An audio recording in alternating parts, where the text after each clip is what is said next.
Welcome to Tokyo, a city that runs with the precision of a heartbeat. Our first 3 days have been a masterclass in punctuality, starting with the legendary train system, where operators in white gloves use precise gestures to ensure every second is accounted for and every passenger is safe. But the real magic is the culture of trust. Seeing school children, some not even in double digits, navigating these massive stations all on their own with total confidence. It's the place where world-class discipline meets absolute quirkiness. 1 minute, you are admiring the centuries of craftsmanship in a perfectly forged Japanese knife, and the next, Mario-style go-karts are racing right past you in city traffic.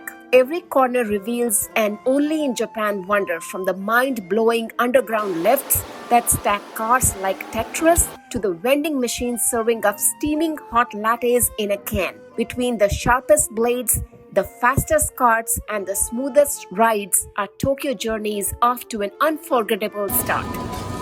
Hot. Welcome to Go Journey Wise, where we are embracing the go in our go-go years. I'm an early retiree shifting from the fast-paced work life into a new season of purpose-filled travel and discovery. They say the early years of retirement are the most active, and we are leaning in. Whether I am mapping the plan or he's leading the way, or the other way around, we travel best as a team. Together, we are dedicating the next decade to slow travel, new experiences, and living wisely on the move.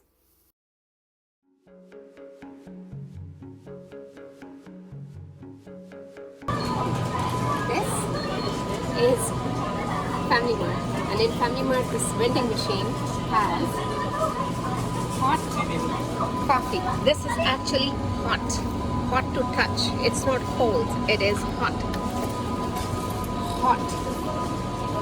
It says hot. These are all actually hot coffee. You don't have to stand in Tim Hortons or Starbucks line. You can actually get a hot coffee. Space is a premium in Tokyo, so these ingenious underground lifts stack cars right beneath the sidewalk. With just a few button presses, the system surfaces the right vehicle, the driver heads off, and just like that, the street stays clear and congestion-free. Parking magic in Japan, huh?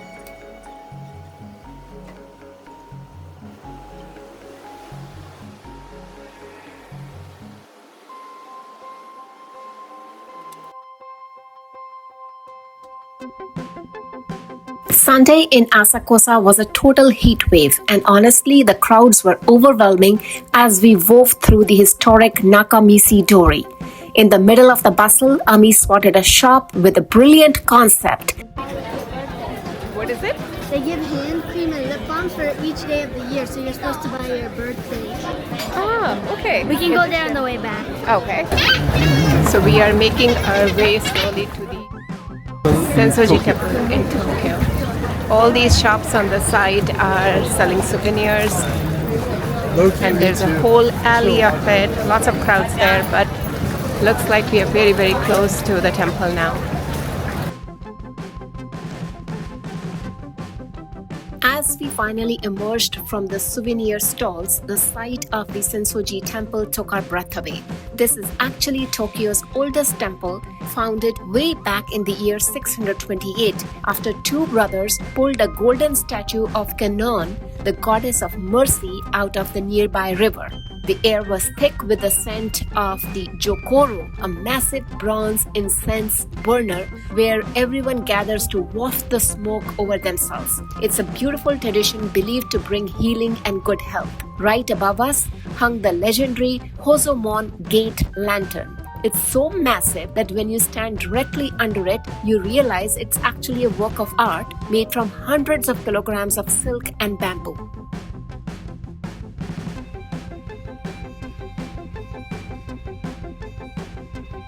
Looking sideways, we spotted the Tokyo Sky Tree, the tallest tower in the world at 634 meters.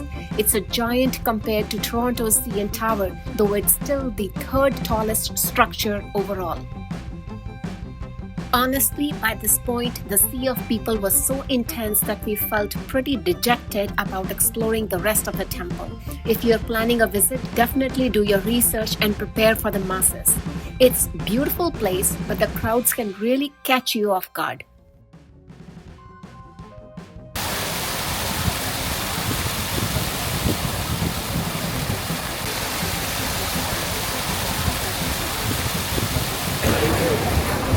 And now that is peaceful. And this is just around the temple. Not a single visitor. What we are reading in English, it says that this temple of this statue of Buddha was carved in April of 1687.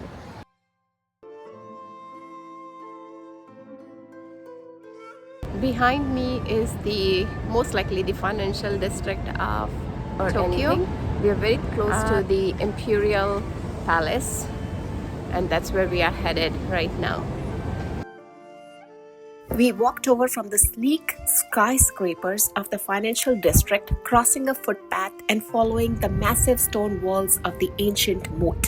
It's a surreal transition from modern business to a place where time seems to stand still. These gardens were originally built as the Honmaru and Ninomaru, the innermost circles of defense for Edo Castle. They were designed to protect the shogun, the military ruler of Japan, serving as both a powerful fortress and a private sanctuary.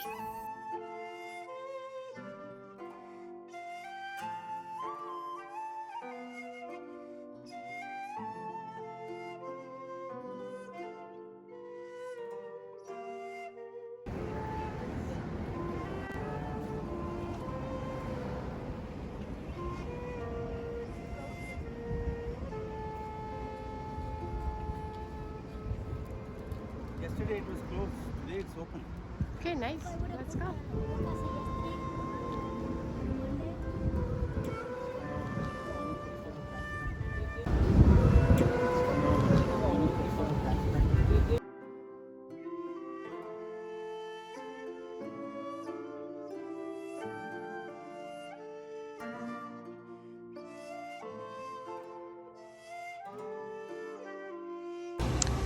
This is a guardhouse at the entrance of the Imperial Palace, but this guardhouse is obviously abandoned.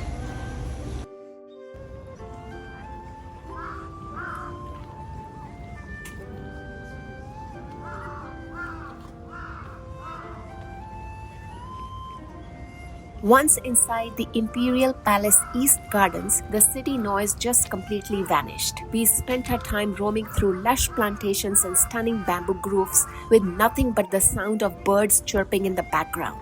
It is incredible to think that we were standing on the former site of the Edo Castle, which was once the seat of the Tokugawa shogunate and the heart of old Japan. Sorry for mispronunciation there. Among the beautiful greenery, we saw the massive stone foundations of the original castle tower, a logical reminder of the history buried right here in the center of Tokyo.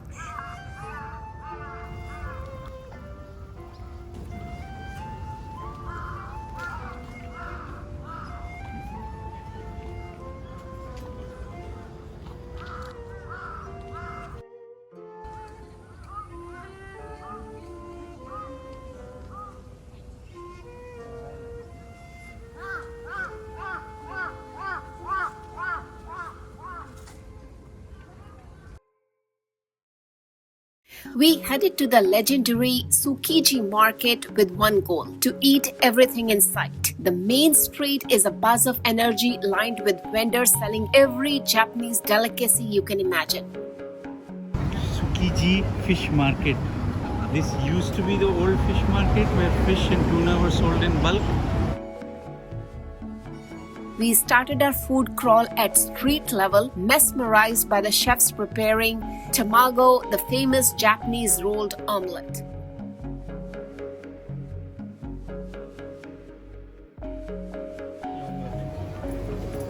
tamago.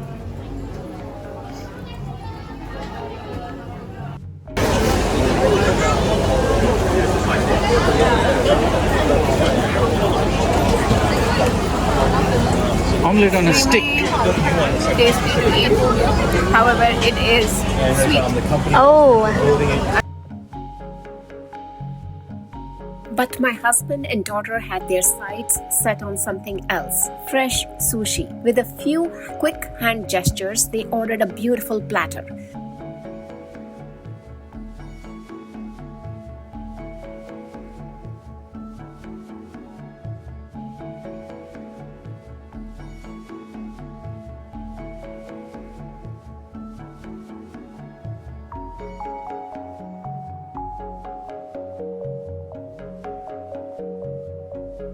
There is something so genuine about watching a chef who has clearly spent decades perfecting his craft. The look of total focus and pride on his face as he prepares the fish really says everything. They devoured that feast in record time, standing right there on the street to soak in the atmosphere.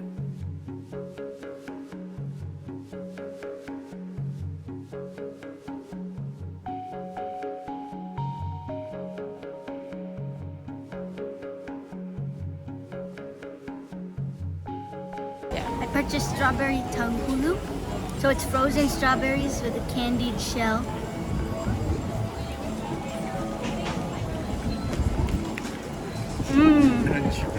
Very tasty. Very nice.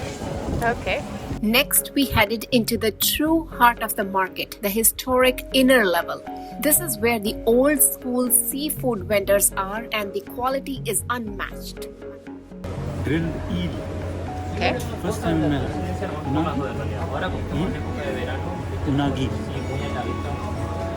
Hay que dudar un poquito de ponerlas, ¿no? O sea, pasa, generalmente acá en Japón no suele pasar mucho el tema de precio. Now it's the turn for the oyster.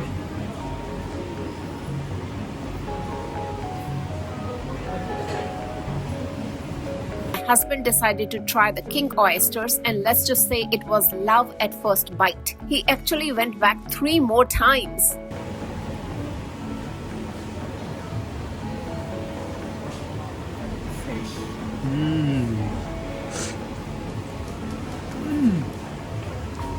So nice. Very nice. Very nice. Cold. $7 for one oyster. Well, a king size oyster.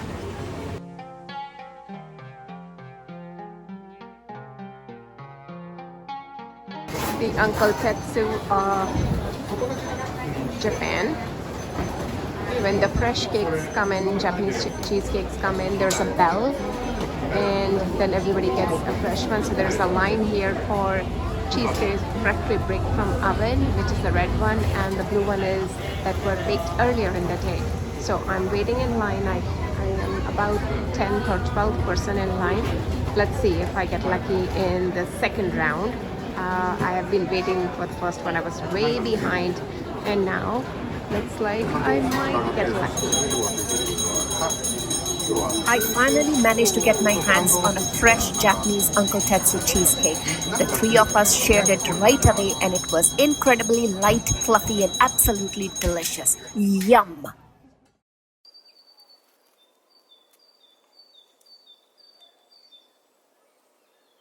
To walk off our feast, we took a leisurely stroll down Ginza Street, admiring the stunning architecture and even doing a bit of window shopping for some sleek race cars. The whole area had such a unique upscale charm that you just had to soak it in.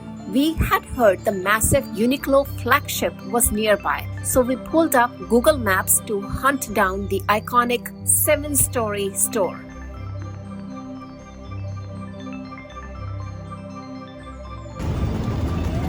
We are in the Ginza area.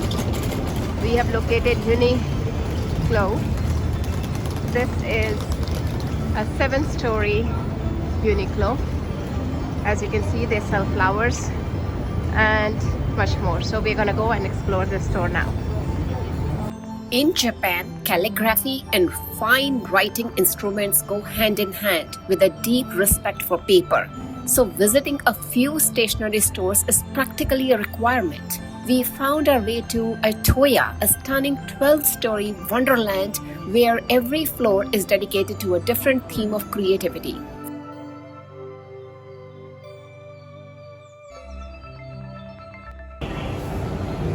It has been over 15 minutes and these two guys have not left the right section in the store.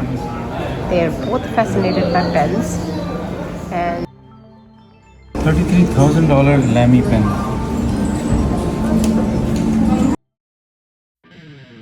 Shinjuku at night is a total sensory explosion, and seeing it after dark gives you a completely different perspective on Tokyo's energy. While everyone else was rushing through the famous crossing, we decided not to film from the middle of the street. Instead, we let the crowds pass by so we could truly capture the essence of this neon-soaked place. The area is alive with the sound of local bands playing on every corner, their music blending into the hum of the city. We spent so much time just mesmerized by the giant 3D calico cat on the cross Shinjuku vision screen. It's incredible how lifelike it is when it's yawning or pouncing right above your head.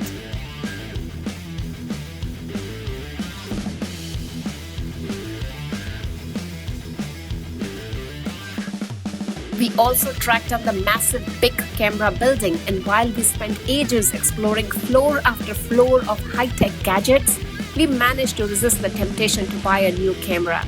Just around the corner, we looked up to see the legendary Godzilla head looming over the Toho building, which looks absolutely fierce against the night sky. The whole vibe was just fantastic, but there was a slightly more practical mission for us here too. What you don't see in some of the clips is our hunt for a pharmacy. I had finally caught a cold and was desperately in need of medication. Since you aren't allowed to bring many common Western cold and flu medicines into Japan due to strict laws, we had to rely entirely on local Japanese remedies. They actually worked wonders. I was back on my feet in just 4 days. Though if you hear a few sniffles in the background of my videos, that's just me fighting through it. To keep spirits high while I recovered, my daughter and husband made frequent trips to Family Mart to indulge in Famichiki. It's the ultimate Japanese convenience store snack. Crispy, juicy, and apparently the perfect comfort food for a long night of exploring Shinjuku.